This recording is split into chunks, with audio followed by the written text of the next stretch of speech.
23 जनवरी का हमारा the Hindu newspaper analysis start करते हैं।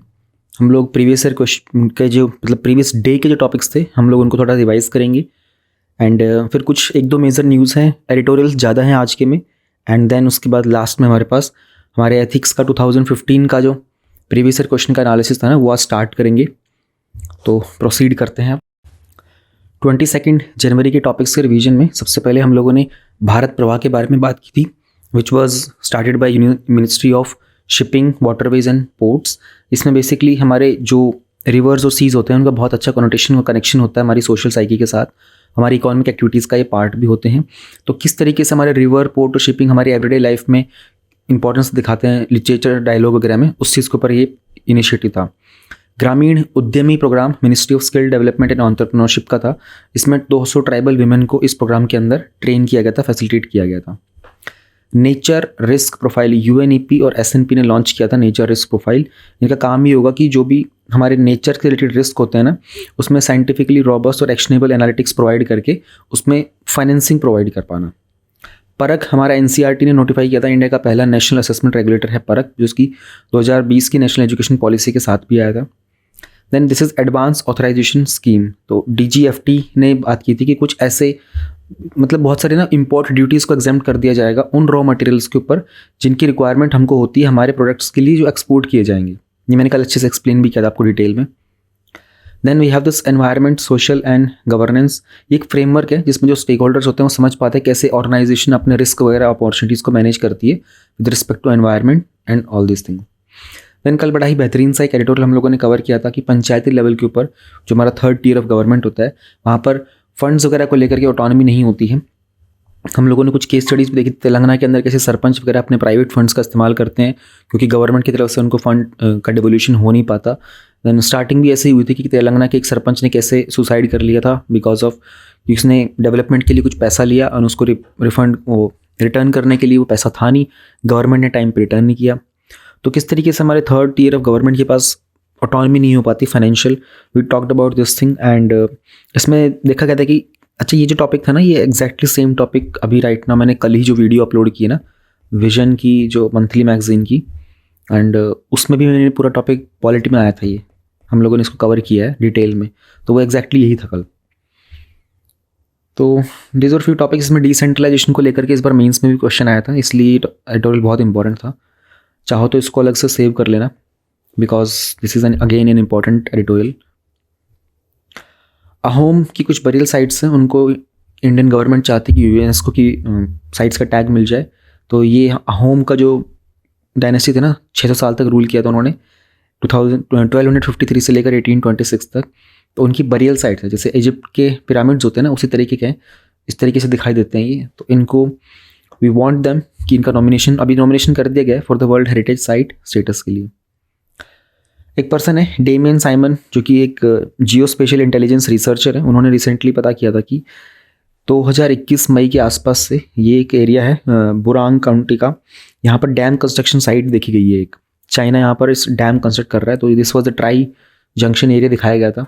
ये इंडिया है, ये नेपाल है, ये चाइना है। इस रीजन में यहाँ से तकरीबन कुछ 16 किलोमीटर के आसपास चाइना एक डैम कंस्ट्रक्शन कर रहा है। एंड मोर देन दिस एक सोर्स ने ये भी कहा था कि चाइना इस डैम का इस्तेमाल करेगा ना सिर्फ पानी को डाइवर्ट करने के लिए बल्कि इसमें स्कार्सिटी क्रिएट कर देगा, तो आसपास के रीजन में पानी की कमी आ जाएगी।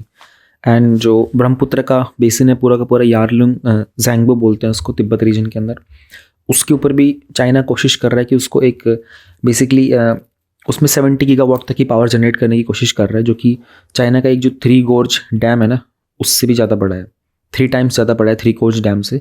तो 3 गोर्ज डैम जो है वर्ल्ड का लार्जेस्ट हाइड्रो पावर डैम है। चाइना कोशिश कर रहा है कि इसको भी सरपास करेगा, तो इंडिया के लिए भी एक इशू बनता है। Then we talked about this की जो मनरेगा स्कीम आई है ना हमारी, उसमें जो नंबर ऑफ डेज होते हैं ना वो पिछले 5 सालों में सबसे कम थे। 2018-19 में भी 51 डेज थे, 19-20 में 48 डेज थे। तो 2021-22 के अंदर ना 22-23 के अंदर ये 42 डेज रहे थे। तो ये नंबर ऑफ डेज पिछले 5 सालों में लोवेस्ट रहे थे। तो परसेंट डेज का मतलब होता है बेसिकली यहाँ पर जो ये तो डेज ऑफ एम्प्लॉयमेंट की बात की थी, एक हम लोगों ने नई चीज़ देखी थी यहाँ पे परसेंट डेज क्या होता है इस मनरेगा के अंदर, यानी कि total number of work days by a person जो रजिस्टर होते हैं स्कीम के अंदर एक फाइनेंशियल ईयर के अंदर, वो सब कैलकुलेट किए जाते थे। तो कुछ स्टेट्स का हम लोगों ने डेटा भी देखा था एंड जनरली इनके पैसा से टाइम से मिलता नहीं। फिर अभी रिसेंटली जो एक टेक्नोलॉजिकल अपडेट दिया गया था कि मनरेगा के वर्कर्स की अटेंडेंस ऑनलाइन की जाएगी, वो भी एक इशू बना हुआ है इन लोगों के लिए। हमारी जो पहली इंटरनेशनल वैक्सीन है, इसका नाम इनको वैक है, ये अपने आप में एक नए टाइप की वैक्सीन है, ये जनवरी 26 को रोल आउट कर दी जाएगी। इसके अलावा एक लंपी प्रोवैकेंड करके है, ये भी नेक्स्ट मंथ लॉन्च की जाएगी, जो हमारे जानवरों के अंदर, कैटल के अंदर लंपी स्किन की डिजीज़ चल रही है ना, उसको हैंडल करने के लिए। देन बंगाल के भरतपुर के अंदर कुछ एक्सकवेशंस किए गए थे, वहाँ पर बुद्धिस्ट मोनेस्ट्री के कॉम्प्लेक्स मिले थे, बड़े लार्ज स्तूपास वगैरह मिले थे एंड तो कुछ सेक्रेड रेलिक्स पाए गए थे इस एरिया के अंदर। इसमें पहले 50 साल पहले 1972 से 75 के बीच में भी एक्सकवेशंस भी किए गए थे, तब भी बहुत सारी चीज़ें मिली थी। तो यहाँ पर बहुत सारी चीज़ें मिली हैं, जैसे कि एक तो लार्ज स्तूपा मिला है और एक ब्लैक और रेड वेयर पोल्ट्री मिली है, चैल्कोलिथिक कॉपर एज की मिली है। एंड इसके अलावा भी बंगाल के अंदर और भी साइट्स हैं बहुत सारी, मेदिनीपुर के अंदर है एंड मालदा में है, तो पश्चिम मेदिनीपुर करके सी जगह है, वहाँ पर भी है। तो ये एक्सकवेशंस इंपॉर्टेंट है with respect to your art and culture, ancient history के पॉइंट ऑफ व्यू से। देन आयुष्मान भारत का जो school health and wellness program था, उसमें पिछले 3 सालों के अंदर कुछ खास अपडेट देखने को नहीं मिला था। उसमें एक हेल्थ एंड वेलनेस के एम्बेसडर्स होते हैं, जिसमें 2 टीचर होते हैं, एक मेल और फीमेल, उनकी ट्रेनिंग वगैरह दी जाती है स्टेट लेवल के ऊपर। तो as of December 2022 only 71 district ऐसे हैं इंडिया में 766 में से जिन्होंने 100% इनकी ट्रेनिंग के टारगेट को पूरा किया था, जो कि बहुत ही कम है, यानी कि 10% के आसपास भी ट्रेनिंग पूरी नहीं हो पाई थी। 2022-23 में 300 डिस्ट्रिक्ट ने रजिस्टर किया था and but still this thing is कि इसमें बच्चों को ना बहुत सारी चीज़ें सिखाई जाती हैं, लाइक मेंटल हेल्थ के बारे में, इंटरपर्सनल रिलेशनशिप के बारे में, और सेफ यूज़ कैसे करना होता है इंटरनेट का, सोशल मीडिया का। तो उसके प्रति था आयुष्मान भारत का school health and wellness program. कुछ और भी इशू दिए गए थे, जैसे दिल्ली के केस में माना गया था कि जो टीचर्स वगैरह होते हैं ना गवर्नमेंट स्कूल्स के, उनकी ओवर वर्किंग हो जाती है। दिल्ली के अंदर जो सिलेबस होता है उसमें उन्होंने हैप्पीनेस करिकुलम ऐड किया हुआ है, देशभक्ति करिकुलम है, एंटरप्रेन्योरशिप माइंडसेट का करिकुलम है, तो टीचर्स ऑलरेडी वहाँ पर एंगेज होते हैं।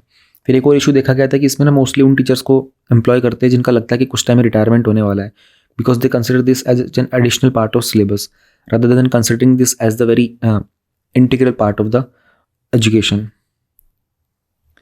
देन वी टॉक्ड अबाउट कि इंडिया ने कैसे मीजल्स को, रुबेला को, एमआर को इरेडिकेट करने का प्लान बनाया था। तो पहले 2019 का टारगेट, मतलब 2019 में डिसाइड किया था कि 2023 का टारगेट रखेंगे, क्योंकि 2020 का जो बनाया था तो पूरा हो नहीं सकता। तो 2015 का भी पहले टारगेट रखा गया था, वो भी अचीव नहीं कर पाए। अभी इंडिया का प्लान है कि 2023 के एंड तक हम लोग मीजल्स और रुबेला को पूरी तरीके से ख़त्म कर देंगे। तो कुछ अच्छा सा अप्रोच दिया गया था, उन्होंने कहा था कि डिस्ट्रिक्ट टू डिस्ट्रिक्ट जाया जा सकता है, that is one of the ways कि हम लोग इसको अचीव कर सकते हैं, इसका एलिमिनेशन में काम आएगा। एंड सर्वेलेंस को इंक्रीज़ करना पड़ेगा, इन्वेस्टिगेशन को, डेटा कलेक्शन को, टेस्टिंग सैंपल्स वगैरह को, ये सब चीज़ें में इंक्रीज़ करनी पड़ेंगी। तो सिम्टम्स दोनों के ना ऑलमोस्ट सेम से होते हैं, रैशेज हो जाते हैं मीजल्स में भी और फीवर भी हो जाता है। तो मीजल का लेकिन जो फर्टिलिटी रेट है थोड़ा सा ज़्यादा है in comparison to rubella. Rubella जो होता है, अगर कोई प्रेग्नेंट वुमेन होती है तो उसमें फीटस को भी इम्पैक्ट करता है वो। और बहुत हद तक ये भी देखा गया था कि जो फिनोमिना है ना, ये बहुत हद तक कोविड-19 के इन्फेक्शन के जैसा सा देखने को मिल रहा है इंडिया के अंदर। तो ये था हमारा कल के टॉपिक्स का रिवीजन। हमारे पास जो मेजर हाइलाइट्स था ना, उसमें एक्चुअली एक ही न्यूज़ है, बहुत ज़्यादा न्यूज़ है नहीं आज पढ़ने को इसमें। EXIM data revised, the trade deficit narrows by $10 billion. अब एक्जिम जो वर्ड है ना, इसका मतलब होता है EX का मतलब होता है एक्सपोर्ट और IM का मतलब होता है यहाँ पर इम्पोर्ट।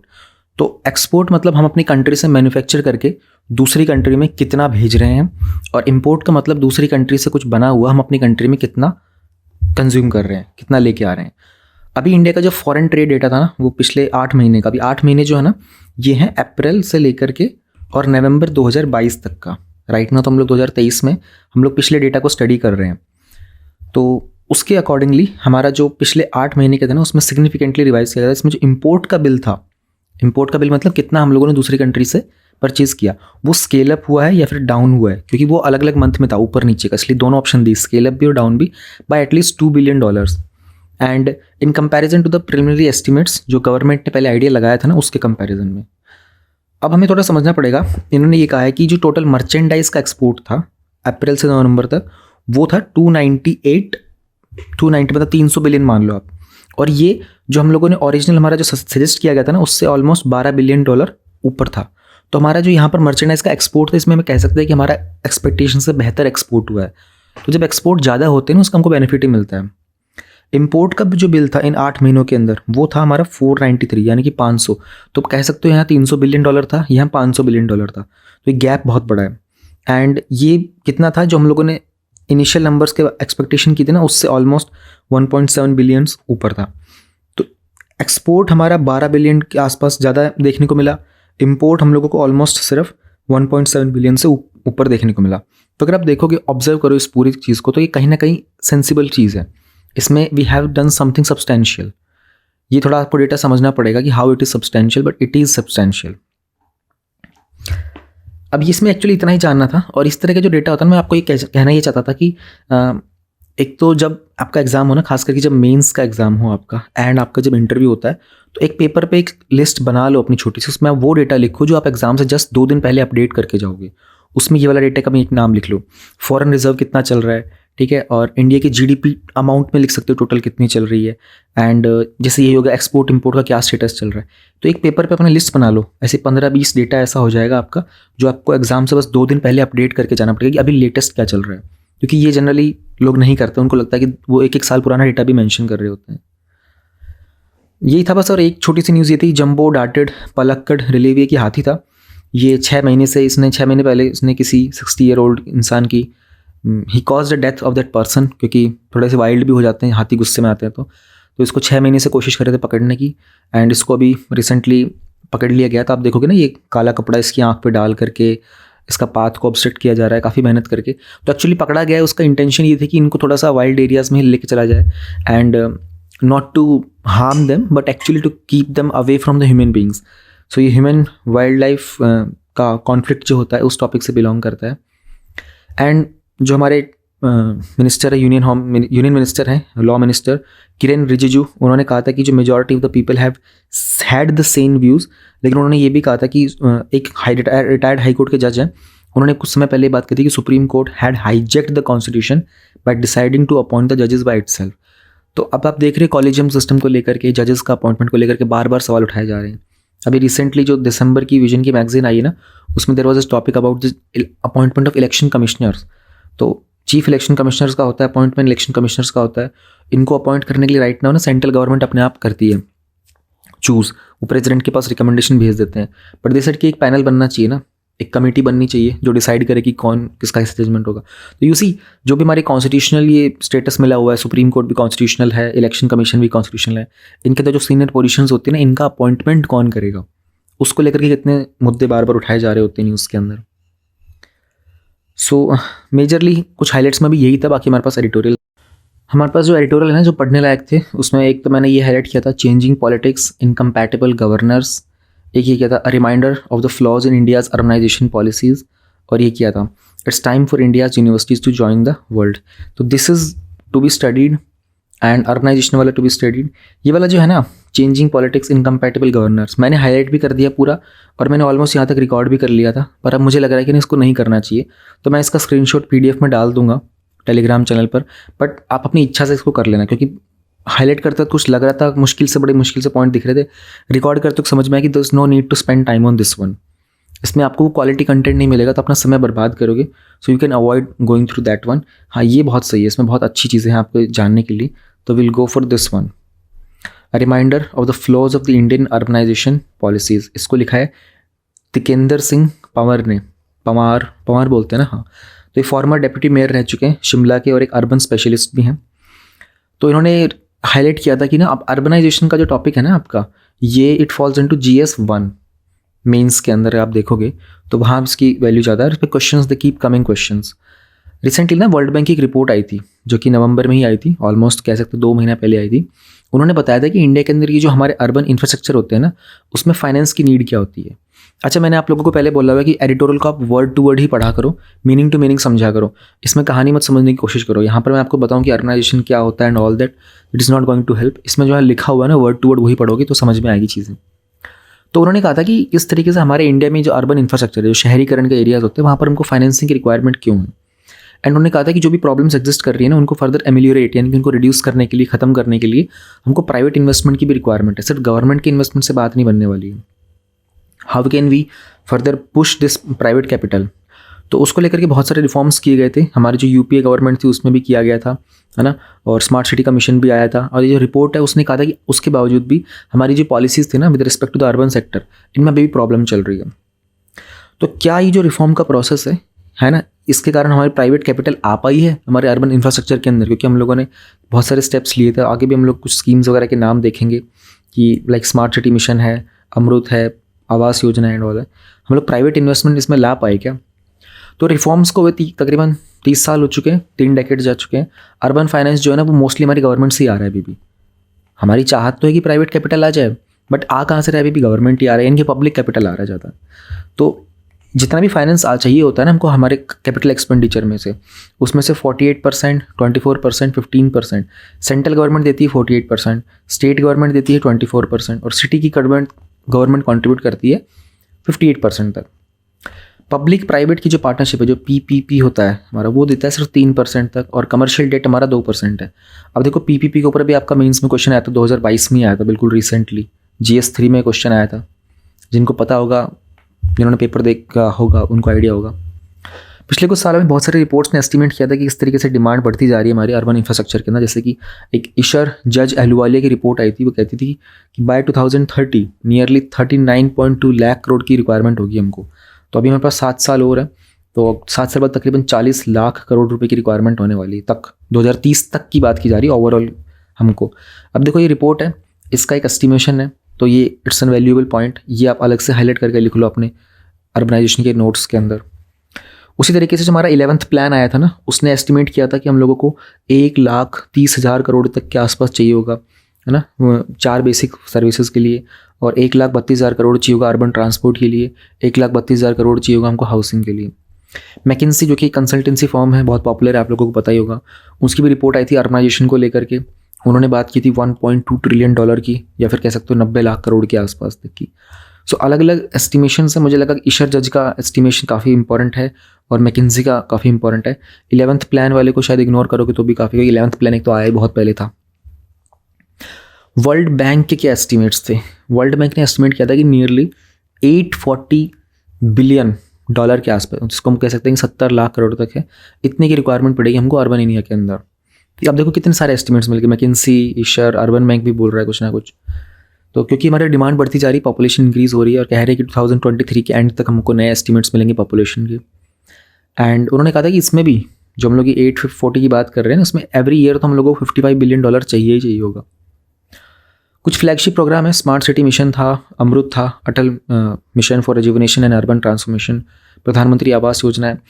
ये they are not more than 2 lakh crore, है ना, वो भी 5 साल के लिए आते हैं, उसमें 2 लाख करोड़ की बात करते हैं। यहाँ पर हम कह रहे हैं कि हमको सालाना ही 55 बिलियन के आसपास चाहिए होगा, है ना, करोड़ों में तो हम बात बहुत ऊपर कर रहे हैं। तो इनकी ओवरऑल मिलाकर के भी इतना ही नहीं है। तो कितना गैप है, हमारी डिमांड कितनी है, हमको सप्लाई कितनी मिल रही है। अब जो पूरी की पूरी रिपोर्ट बनाई गई थी ना, जिसके हम लोगों ने स्टार्टिंग की थी, कि वर्ल्ड बैंक की रिपोर्ट ने कहा कि हम लोगों को प्राइवेट इन्वेस्टमेंट चाहिए अपनी अर्बन प्रॉब्लम्स के लिए, फाइनेंसिंग चाहिए। तो उस जो कोर आइडिया था उस रिपोर्ट का और जो सॉल्यूशंस उन्होंने सजेस्ट किए थे, उसमें उन्होंने यही कहा था कि फिस्कल बेस को इंप्रूव कर लो, और इंडियन सिटीज़ के अंदर जो क्रेडिट की वर्दीनेस होती है, क्रेडिट की वर्दीनेस का मतलब है कितना पैसा आप ले सके हो, कितना आप रिटर्न कर पाओगे, उसका इन्वेस्टमेंट कहाँ कर रहे हो, क्या वो प्रॉपर इन्वेस्टमेंट है या नहीं है, उस सब के ऊपर काम किया जाए। तो सिंपल टर्म से बोले तो इसका मतलब होता है हमारी प्रॉपर्टी के जो टैक्स होते हैं ना, उनको इंक्रीज़ किया जाए। अब इंडिया के अंदर जो प्रॉपर्टी के टैक्स होते हैं ना, वो they are one of the lowest. अगर हम OECD कंट्रीज़ की बात करते हैं तो लोवेस्ट होता है इंडिया के अंदर property tax. User fees, service charge वगैरह होते हैं, कुछ चीज़ें ऐसी हो सकती है जहाँ पर हम लोग थोड़ा सा पैसा बढ़ा सकते हैं।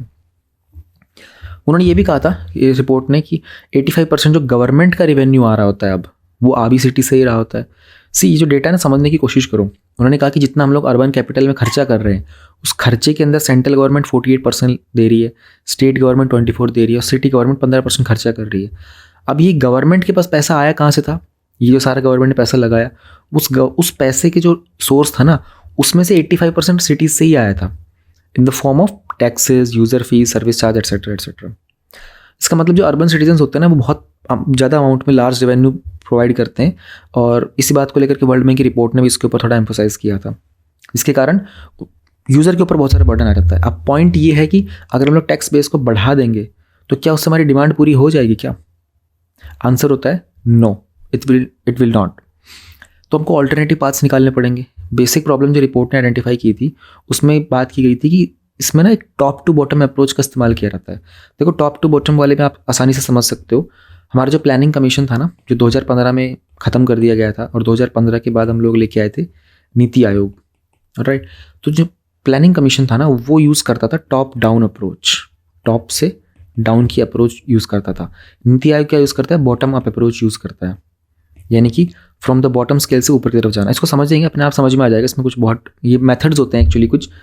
तो इससे क्या होता है ना कि अभी राइट नाउ जब वो हमारे जो राइट रिपोर्ट ने बोला ना कि आप टॉप टू बॉटम अप्रोच का इस्तेमाल करो, उससे प्रॉब्लम क्या होता है, हमारा बहुत सारा फोकस जाता है हमारे टेक्नोसेंट्रिक सॉल्यूशंस के ऊपर, है ना, जिसमें ऐसी टेक्नोलॉजी का हम लोग इस्तेमाल करते हैं उसमें पैसा बहुत लगाना पड़ता है, ऑलराइट। बट अगर हम लोग उसको, तो अभी पैसा कौन लगा रहा है, गवर्नमेंट लगा रही है, so it's the top thing with is investing. Bottom में क्या हो रहा होता है, ट्रिकल डाउन इफेक्ट हो रहा है, नहीं हो रहा उसका। तो अर्बन कॉन्टेक्स्ट के अंदर जो प्लान होता है ना उसको नीचे से बनाना चाहिए, कैसे इंगेज करो लोगों को, इसको बोलते हैं हम लोग बॉटम अप अप्रोच, भुआ भुआ अप्रोच कह सकते हो। तो लोगों को नीचे से एनरोल करना स्टार्ट करो, सिटीजन्स गेट इन्वॉल्व ना, उनकी नीड्स को आइडेंटिफाई करो। तो ज़रूरी नहीं है कि आपको बड़ी बड़ी टेक्नोलॉजीज़ को लगाना है, you need to figure out उनकी नीड्स क्या है। हो सकता है नीड ही ना हो, क्यों आपने इतना सारा कैपिटल एक्सटेंसिव चीज़ लगा दी। सिटी गवर्नमेंट को एम्पावर करो, है ना।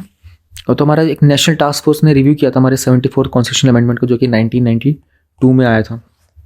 इसको हमारे केसी शिव रामाकृष्णन जी हेड कर रहे थे। उन्होंने सजेशंस भी दिए थे कि लोगों को एम्पावर करो, है ना। कुछ सब्जेक्ट थे वो सिटी गवर्नमेंट को दे दो। उन्होंने कहा था कि 10% जो इनकम टैक्स का होता है ना सिटीज़ से, वो उनको वापस दे दिया जाए, और इंश्योर करो कि जो एक और फंड होता है ना इसको प्रॉपर तरीके से इंफ्रास्ट्रक्चर की बिल्डिंग में इस्तेमाल किया जाए। तो इससे सिटी गवर्नमेंट के पास एक एडवांटेज मिलेगा, वो रैपिड इन ट्रांसफॉर्मेशन कर पाएंगे। दूसरा जो एक इंपॉर्टेंट एस्पेक्ट होता है ना वो होता है अर्बन गवर्नेंस को लेकर के, जो कि बहुत समय से हमारी कंट्री के अंदर बिखरा हुआ है। हमारे कंट्रीज़ में रेगुलर इलेक्शंस जो होते हैं सिटीज़ में हो नहीं पाते, अगर वो हो जाएंगे तो हमको एम्पावरमेंट मिलेगी, क्योंकि हमारे 3F होते हैं ना, जो इसको हम लोग वैसे फंड, फंक्शन और फंक्शनरीज बोलते हैं। यहाँ पर फाइनेंस, फंक्शन और फंक्शनरीज बोला है, पर फाइनेंस भी बोल सकते हो। एक्चुअल में जो मोस्ट कॉमनली जो वर्ड यूज़ किया जाता है वो होता है फंड, फंक्शन और फंक्शनरीज। इन पे काम करने की ज़रूरत है। ये कल ही मैंने विजन की मैगजीन में जो हमारा टॉपिक मैंने अपलोड किया ना उस पर एक्सप्लेन भी किया था। Cities primary they are on parastatals, और सिटी गवर्नमेंट्स के पास हार्डली कोई रोल होता है उनके पैरास्टेटल्स को स्मूथली रन करने के लिए।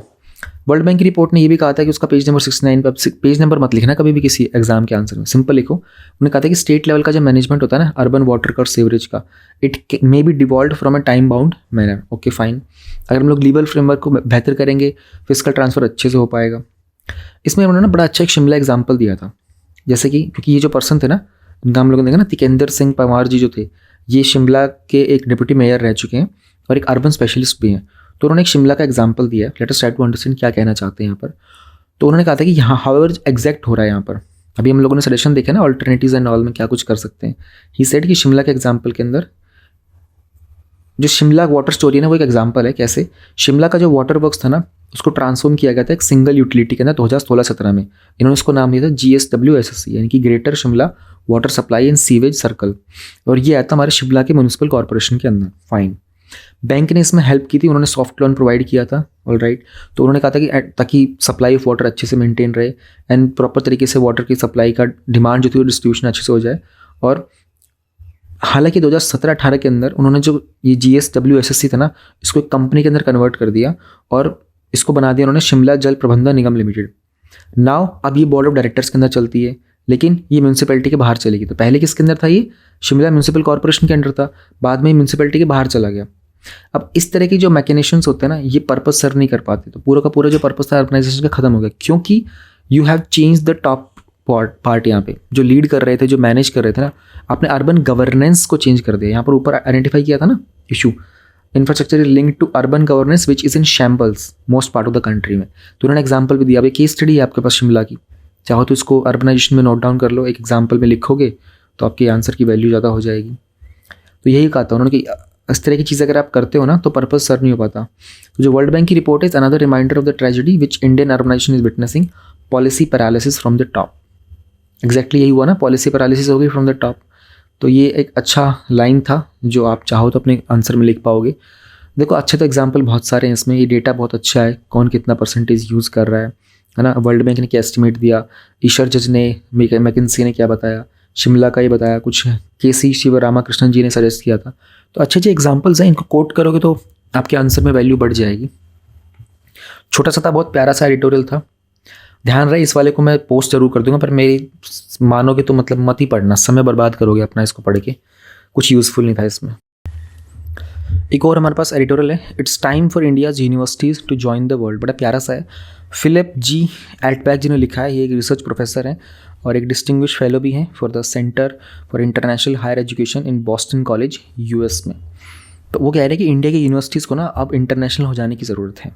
We need to internationalise our universities. तो इसमें काफ़ी कुछ आपको जानने को मिलेगा। आपकी GS2 में जो एजुकेशन और HR वाला टॉपिक होता है ना, वहाँ पर इसकी रेलिवेंस है।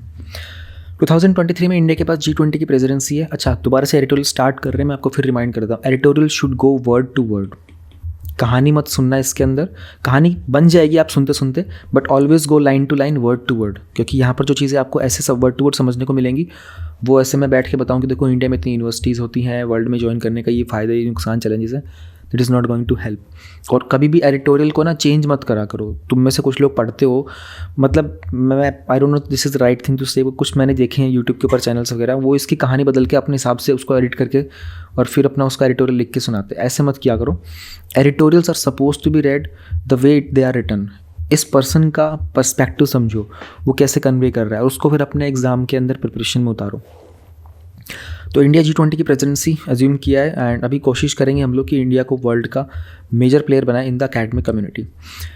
हमारे यहाँ पर बहुत सारे टॉप साइंटिस्ट निकले हैं, अकेडमिशियंस निकले हैं, यूनिवर्सिटी के लीडर्स निकले हैं, की लीडर्स निकल के आए हैं, है ना, हाईटेक में, लेकिन हमारे एकेडमिक एनवायरनमेंट के बारे में बहुत कम पता है।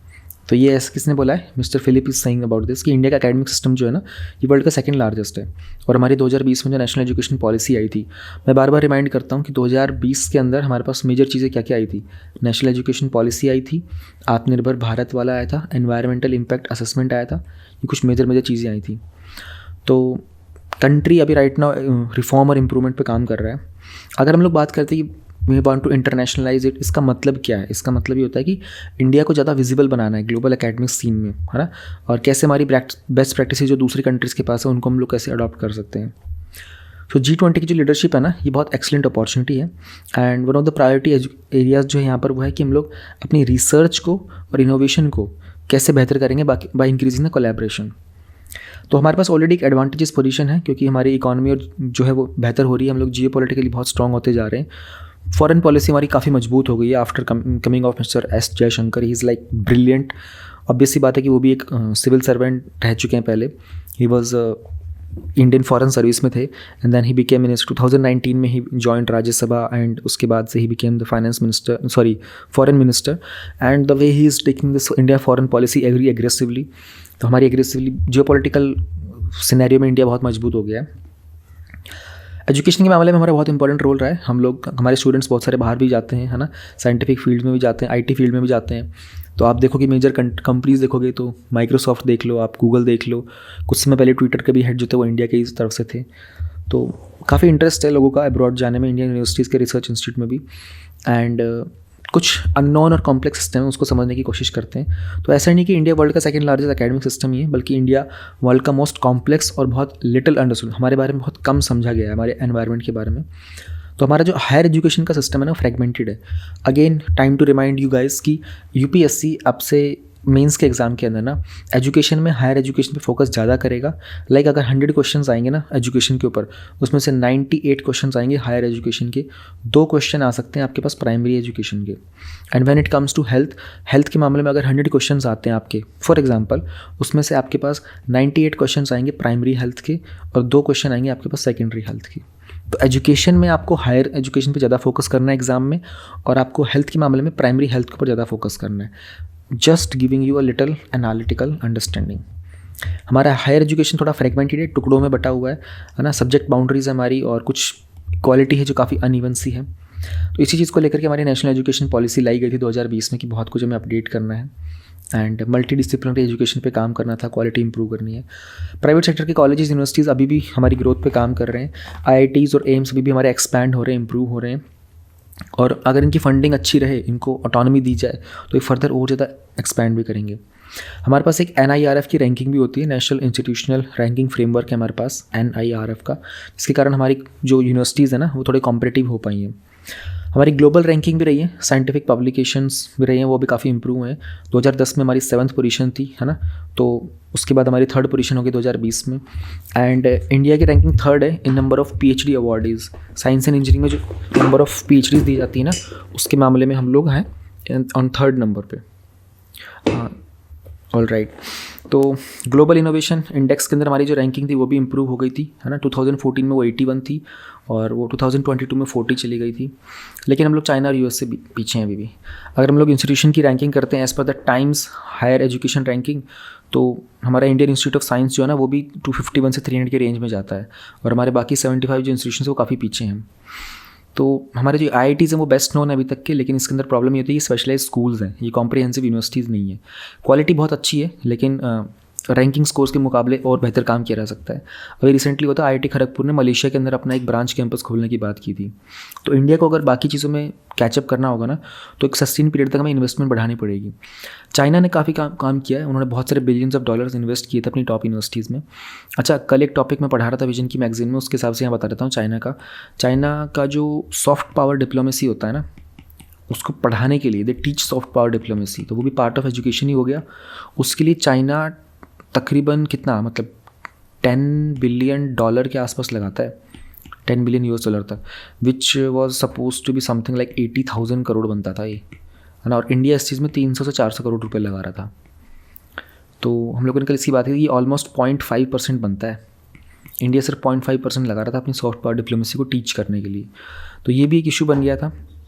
And if you just try to understand कि कैसे हम लोग इसको हैंडल कर सकते हैं। डिस्टिंक्टिवनेस अलग क्या है, कुछ एलिमेंट्स हैं हमारे जो काफ़ी डिस्टिंक्टिव और उनको हाईलाइट किया जाना चाहिए इंटरनेशनल ऑडियंस के लिए। जैसे कि हमारे पास the emergence of dozen top quality के not for profit private universities है जिनको फिलेंथ्रोपिकली माइंडेड इंडियंस सपोर्ट करते हैं। जैसे बिरला इंस्टीट्यूट ही हो गया, एक तरीके से कह सकते हो ना, अजीम प्रेमजी फाउंडेशन वगैरह हो गई है। तो ये फिलेंथ्रोपिकल लोग, फिलेंथ्रोपी मतलब होता है ना फिल एंथ्रोपी, फिल वर्ड का मतलब होता है लव, एंथ्रोपी मतलब mankind, the people who love the mankind, who want to do something good for the mankind. तो ये जो एलीट सेक्टर है एक्सपैंड भी हो रहा है और फोकस है कि हम लोग इंडिया में एजुकेशन को एक इंटरनेशनल ब्रांड का बनाया जाए। हमारे यहाँ पर साइंस एंड हायर एजुकेशन में मोस्टली हम लोग इंग्लिश लैंग्वेज का इस्तेमाल करते हैं, तो बाकी रेस्ट ऑफ द वर्ल्ड के साथ इंटरेक्ट करने के लिए ये ईजी हो जाता है। एंड इंडिया के पास बहुत 100 से ज़्यादा रिसर्च लेबोरेटरीज़ भी हैं जो कि इनको स्पॉन्सर करता है CSIR, बाकी एजेंसी भी करती हैं। तो रिसर्च और कॉन्ट्रीब्यूशन में अभी तक हम लोग काफ़ी बेहतर है, लेकिन जाहिर सी बात है और इम्प्रूव करना है। लीडरशिप के मामले में हमारी यूनिवर्सिटीज़ और उनकी साइंटिफिक प्रोग्रेस जो है ना, ये बहुत इंपॉर्टेंट है हमारी सॉफ्ट पावर स्ट्रेटजी के लिए। देखो अगेन मैंने आपको यहाँ सॉफ्ट पावर के बारे में बताया ना, चाइना कितना पैसे लगा रहा था, हमारी सॉफ्ट पावर डिप्लोमेसी में भी हमको काफ़ी काम करना पड़ेगा। इंटरनेशनलाइजेशन करने के लिए हम लोगों को जो नेशनल एजुकेशन पॉलिसी आई थी 2020 में, उसमें भी हम लोगों ने इसके बारे में बात की थी। अभी G20 की हमारे पास प्रेजेंसी है ना, तो G20 में इंडिया कम से कम 200 मीटिंग करेगा 50 सिटीज़ के अंदर पूरे साल भर के अंदर, जहाँ अलग अलग टाइम पे होती हैं कि। तो ये हमारे पास एक अच्छा मौका है कि इसमें काम कर सकता है इंडिया। और 2 इंटरेस्टिंग इनिशिएटिव्स हैं जिनको सजेस्ट किया जा रहा है। एक तो है one is a conference in India, जिसमें लीडर होंगे यूनिवर्सिटीज़ के G20 कंट्रीज़ के, तो कैसे हमारी एकेडमिक अपॉर्चुनिटीज़ को वो लोग बाहर लेके जा सकते हैं। दूसरा है हम लोग एक प्रेस्टिजियस स्कॉलरशिप प्रोग्राम लेके आए, एक फुल ब्राइट प्रोग्राम है, बहुत पॉपुलर है, और चाइना का एक चाइना स्कॉलरशिप काउंसिल भी है। तो ऐसे कुछ स्पॉन्सरशिप के प्रोग्राम्स हो सकते हैं जिनको हम लोग इनिशिएट कर सकते हैं। Indian universities or researchers academies, they need to involve themselves in the global scientific community through participation in joint projects, international meetings and alike. All this will take careful planning, sustained resources, support from central and state governments and expanded international consciousness in the Indian academic community. बड़ा ही सुंदर सा है, एक ending चाहो तो इसको note down कर लेना एजुकेशन के टॉपिक में, इसको कंक्लूजन में लिख देना, बहुत ही सुंदर सा है। कुछ नहीं समझ में आ रहा ना क्या लिखूँ, तो ये लिख देना। That's it for this editorial. हमारा न्यूज़पेपर का इतना ही कंटेंट था। एक्चुअली अभी वो 2 दिन वीडियो की रिकॉर्डिंग चलेगी ना विजन वाली मैगज़ीन की, तो मैं बहुत ज़्यादा कंटेंट न्यूज़पेपर से कवर नहीं कर पा रहा हूँ, क्योंकि मैं वैसे ही दिन में 3-3, 4-4 घंटे की रिकॉर्डिंग कर रहा हूँ। तो 1 घंटा के आसपास ये 5 घंटे की रिकॉर्डिंग इंसान की जान निकाल देती है एक दिन में। सो बस क्या आज 23 जनवरी है ना, बस कल 24 जनवरी तक की बात हो रहा है, फिर मैं 25 जनवरी से दोबारा से अपना ये 1-1.25 घंटे का एक्सपेंड कर दूँगा। Let us start our ethics previous year questions analysis. 2015 के क्वेश्चंस हम लोग आज से स्टार्ट करेंगे। इससे पहले हम लोग 2013 का 2014 का पेपर कंप्लीट कर चुके हैं। अगर आप में से कोई बिल्कुल ही नया है ना इस प्रिपरेशन में, तो ध्यान रहे एथिक्स का पेपर 2013 से स्टार्ट हुआ था, उससे पहले एथिक्स का पेपर नहीं हुआ करता था। तो 13 के हम लोगों ने 14 क्वेश्चन सारे कर लिए, केस स्टडीज़ कर ली, सब एवरीथिंग। 14 के भी हम लोगों ने 14 क्वेश्चन कर लिए। अब हम लोग 2015 का करेंगे। तो 8 इसमें जो बेसिक थ्योरेटिकल नॉर्मल क्वेश्चंस होते हैं वो हैं। Then we have 6 case studies, दोनों मिलाकर के बनता है 14। PDF मैं आप लोगों के साथ शेयर नहीं करता हूँ, कारण यह है कि आप लोग फिर PDF बस सेव कर लोगे, तो बेहतर ये होगा कि आप लोग साथ में देखते हुए नोट डाउन करो। एंड क्वेश्चन आपको पता होता है सारे सीक्वेंस में चलते हैं, अपना पहले से लिख के रखो। एंड जब मैं यहाँ पे जो एक्सप्लेन करता हूँ उसमें कुछ आपको नया मिले तो आप नया ऐड कर लो, आपको लगे कि आपके पास कुछ बेहतर है तो अगर आपकी इच्छा हो तो आप कॉमेंट सेक्शन में मैंशन भी कर सकते हो। पहले हमारे क्वेश्चन है, क्वेश्चन के 2 पार्ट है, 1A और 1B। तो first is of 1A 10 number का है, यानी कि हमको 2 पेज मिलेंगे। तो जब भी आपको नंबर से आइडिया लगाना हो ना कितने पेज मिलते हो कि यार इस क्वेश्चन कितने पेज मिलेंगे, तो लुक एट द नंबर, और एक पेज 5 नंबर के लिए मिलता है। तो अगर 15 नंबर होंगे तो हमको 3 पेज मिलेंगे, ठीक है। 20 नंबर होंगे तो हमको 4 पेज मिलेंगे, 10 नंबर होंगे तो हमको 2 पेजेस मिलेंगे। तो एक पेज 5 नंबर, ऐसे हिसाब से आइडिया रखा करो। क्वेश्चन है हमारे पास, what is meant by environmental ethics, okay, why is it important to study. तो डायरेक्टली 2 क्वेश्चन पूछ लिए गए। फिर कह रहे हैं डिस्कस करो any one environmental issue from the view point of environmental ethics. तो 3 कंपोनेंट है हमारे पास इसमें। एनवायरमेंटल एथिक्स क्या है, इंपॉर्टेंट क्यों है उसको स्टडी करना, और एक एनवायरमेंटल इशू को डिस्कस करने की बात कर रहा है with the view point of environmental ethics. तो अब उसने जितना स्पेस हमको दिया वो स्पेस कम है, क्वेश्चन थोड़ा बड़ा बना के दिया, तो we have to figure out and कि छोटे से छोटे कैसे लिख सकते हैं। फिर 6, 5, 3 की स्ट्रेटजी थोड़ा याद रखा करो। वैसे होता है एक्चुअल में 7, 5, 3 है कि 7 मिनट्स में एक 10 नंबर का क्वेश्चन आप कंप्लीट करो, 5 पॉइंट्स लिखने की कोशिश करो, 3 डायमेंशंस को टच करने की कोशिश करो। बट मैंने आप लोगों को कहा हुआ कि 7 मिनट को आप लोग रिड्यूस करके 6 की प्रैक्टिस करो। When you practice at home with 6 minutes ना, you will eventually end up solving the question paper in 7 minutes. तो 7 तक पहुंचने के लिए तैयारी 6 की करनी पड़ती है, ठीक है। पहले कंपोनेंट को एड्रेस करते हैं। उसने कहा एनवायरमेंटल एथिक्स क्या होता है, तो वी से कि environmental ethics concerns human beings ethical relationship with environment. It emerged due to increasing awareness of deteriorating environment and outlines our moral obligations in the face of environmental concern. It is seen with stewardship ethics, development versus sustainable development debate and the global climate challenges. Simple, हम लोगों ने उसने पूछा environmental ethics क्या होता है, हमने उसको बता दिया। फिर उसने पूछा इसको स्टडी करना इंपॉर्टेंट क्यों है। It is important to study because, तो मैंने कहा कि जब भी आपको सब हेडिंग्स लिखनी हो हमेशा उनको कैपिटल में लिखो और एक बॉक्स में डाल दो, तो एग्जामिनर के लिए ना, और क्वेश्चन के कीवर्ड्स को यूज़ करो सेम टू सेम, ठीक है। क्वेश्चन रिपीट नहीं करना है आपको, यहाँ पर ये नहीं लिखना है कि वाई इज इट इंपॉर्टेंट, नहीं, बट क्वेश्चन के कीवर्ड्स को जरूर आपको मेंशन करना है। उससे क्या होता है ना कि जो रीड कर रहा होता है ना उसको, एक तो द मोमेंट आप ये बॉक्स डाल देते हो और कैपिटल में लिखते हो ना, तो सेक्शन क्रिएट हो जाते हैं पेज के अंदर, तो उसको पता चलता है कि अच्छा यहाँ से कुछ बदल चुका है। Suddenly the reader becomes aware of this thing. और अब जब आप सेम कीवर्ड यूज़ करते हो ना, तो एग्जामिनर के दिमाग में चलता है कि ओके ठीक है, यही तो क्वेश्चन पूछा था, इसने यही एड्रेस कर दिया। तो इससे ना आप अपने पाथ से डिविएट नहीं हो पाओगे। तो ये छोटी छोटी चीज़ें होती हैं जो आंसर राइटिंग में आपको बहुत मदद करती हैं। It is important to study because it makes people aware that they are harming environment under anthropocentrism. Anthropocentrism मतलब ह्यूमन बींग्स अपने आप को सेंटर में रख के सारे डेवलपमेंट कर रहे होते हैं, तो इसलिए स्टडी करना बहुत इंपॉर्टेंट है। ये एजुकेट करता है ह्यूमंस को about their moral responsibility towards the environment, इसको हम लोग बोलते हैं ex conservation. Trusteeship which is prescribe by Gandhi ji. Gandhi ji कौन है? गांधी जी UPSC के लिए महान व्यक्ति, तो और हमारे देश के राष्ट्रपिता भी कभी इनको सम्मान दिया हुआ है, तो इनका इस्तेमाल आपको जितना हो सकता है करो। उनकी बुक्स को, उनके जितने कोर्सेस लिख सकते हो, उनके क्या सिद्धांत थे, उन सब का इस्तेमाल करोगे तो UPSC बहुत खुश होगा आपसे। ट्रस्टीशिप की बात की गई थी, उन्होंने कही थी, प्रिस्क्राइब किया था गांधी जी के द्वारा। रिमाइंड्स वन दैट ही और she is only caretaker not the owner of the environment. हम बस उसको ध्यान रख सकते हैं, उसके ऑनर नहीं है। और फिर एनवायरनमेंट को स्टडी करना इंपॉर्टेंट इसलिए भी, इट गाइड करता है on the judicious use of resources. जैसे कि एग्जांपल वाटर का कैसे जुडिशियस यूज़ करना है। थोड़ा सा एक छोटा सा फ्लो चार्ट बना दिया, कंसिडरिंग स्पेस था अवेलेबल। हैफेजार्ड ग्रोथ होती है तो उसके कारण एंथ्रोपोजेनिक इफेक्ट्स होते हैं एनवायरनमेंट पे, फिर एनवायरनमेंट का डिग्रेडेशन होता है। तो हम लोग को क्या कुछ चाहिए होता है, हमको स्टीवर्डशिप, ट्रस्टीशिप चाहिए होता है, सस्टेनेबल डेवलपमेंट चाहिए होती है, और एनवायरमेंटल एथिक्स पे काम करना पड़ता है। फिर तीसरे कंपोनेंट में एग्जामिनर ने हमसे कहा था कि एक एनवायरमेंटल इशू को डिस्कस करो एनवायरमेंटल एथिक्स के पॉइंट ऑफ व्यू से। तो स्पेस जितना बचा है उसके हिसाब से एक एनवायरमेंटल इशू हमारे पास क्लाइमेट चेंज का है। The problem lies in the poor synchronisation between economic, social and environmental ethics. अब देखो उसके 2 कीवर्ड थे वो हमने एड्रेस कर दिए। एनवायरमेंटल एथिक्स को कनेक्ट भी कर दिया हमने अपने एग्जाम्पल के साथ, और हमने उसके टॉपिक को भी एड्रेस किया। फिर हमने कहा वसुधैव कुटुंबकम should direct the state to share the concern with concern of the small island nations. Solution lies in sensitizing the people about their moral responsibility to reduce the emissions of greenhouse gases and practice the sustainable development. Simple normal सी conclusion दे करके उसकी ending कर दी।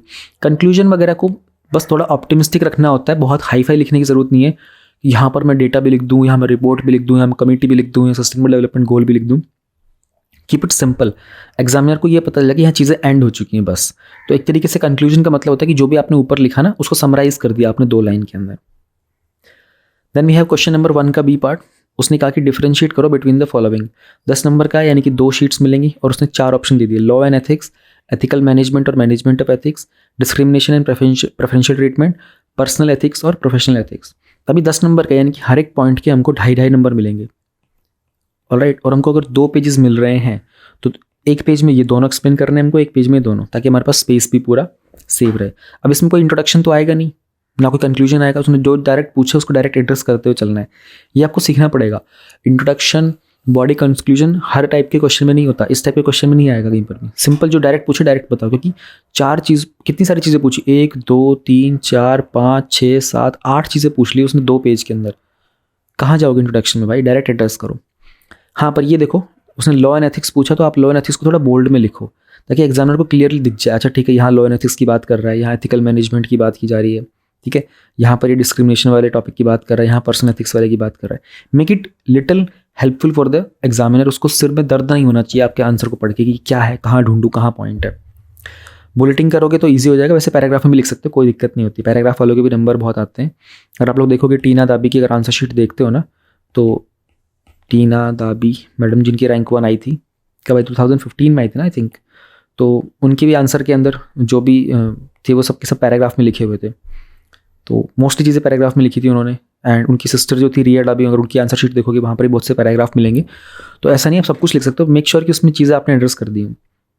तो law and ethics के अंदर ethics जो है कुछ गाइडलाइंस होती हैं based on the moral principles, while laws are the rules and regulations that have specific penalties when violated.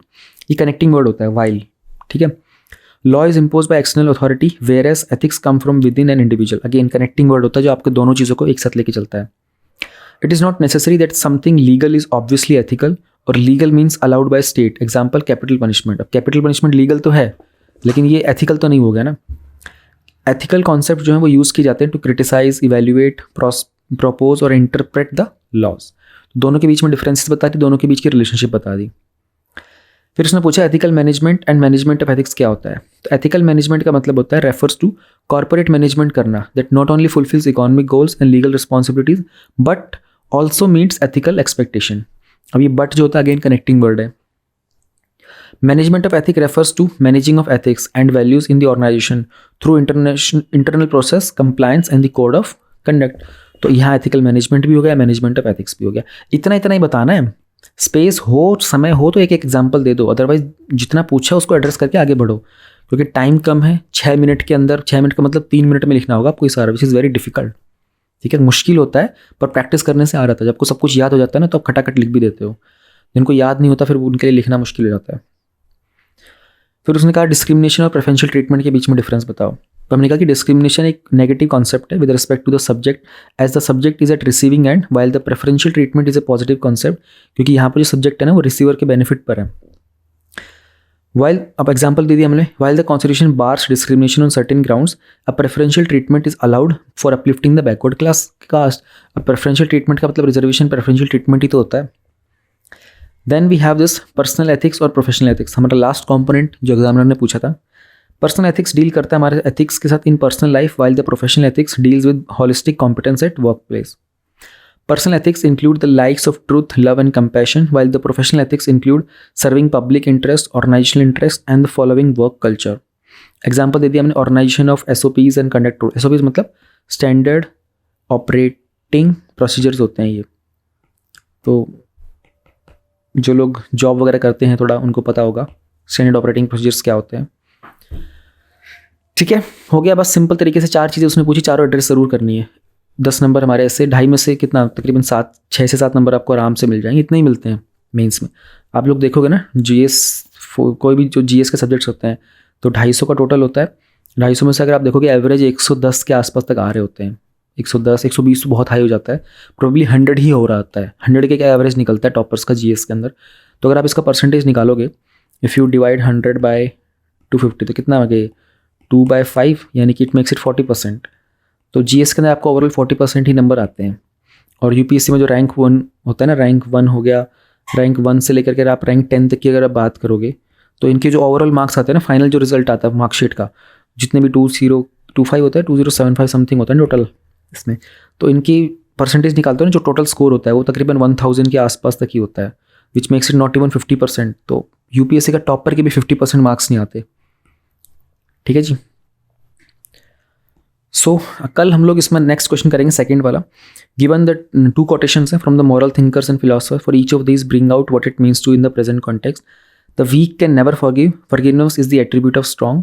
And second है, we can easily forgive a child who is afraid of the dark, the real tragedy of life is when men are afraid of the light. तो forgiveness के ऊपर हैं दोनों quotes. कल second question करेंगे, फिर हम लोग परसों से क्वेश्चन नंबर 3 और 4 एक साथ लेकर के करेंगे। मैं अभी एक क्वेश्चन इसलिए करा रहा हूँ क्योंकि मेरे को भी 2 दिन ना वो विजन की मैगजीन रिकॉर्ड करनी है, तो बहुत ज़्यादा अगर बोलता हूँ ना तो फिर गला भी सूख जाता है और रिकॉर्डिंग में लग जाता है बहुत टाइम और मेहनत, दिमाग थकता है, वो एक अलग चीज़ है। एक्चुअली मैंने ये चीज़ ऑब्जर्व की है, मैं जब से यूट्यूब पे वीडियोज़ वगैरह डाल रहा हूँ ना, स्क्रीन को देख करके ना ज़्यादा देर बात करने से ना एक ड्राइनेस सी फील होती है दोनों चीज़ों के अंदर। इमोशनल ड्राइनेस भी आने लग जाती है और गला भी जल्दी सूखता है क्योंकि स्क्रीन से बात की जा रही है। बट अगर सामने कोई इंसान बैठा होता है ना तो उससे 3-4 घंटे बात कर लेता है, मगर ना गला थकता है, मेरा ना माइंड थकता है, क्योंकि ना उसमें एक इमोशनल एंगेजमेंट आ जाता है सामने वाले व्यक्ति के साथ, उसमें कुछ ल्यूब्रिकेंट होता है। बट स्क्रीन के सामने ना that dryness is always there. ये मैंने इतने समय के बाद ऑब्जर्व किया है, 1-1.5 साल बाद यूट्यूब पे काम करके। बट ठीक है, ये चीज़ें भी होती हैं, मे बी कुछ ना कुछ प्रोज एंड कॉन्स तो होते ही। ओके जी, टाटा बाय बाय, कल मिलते हैं आप लोगों से।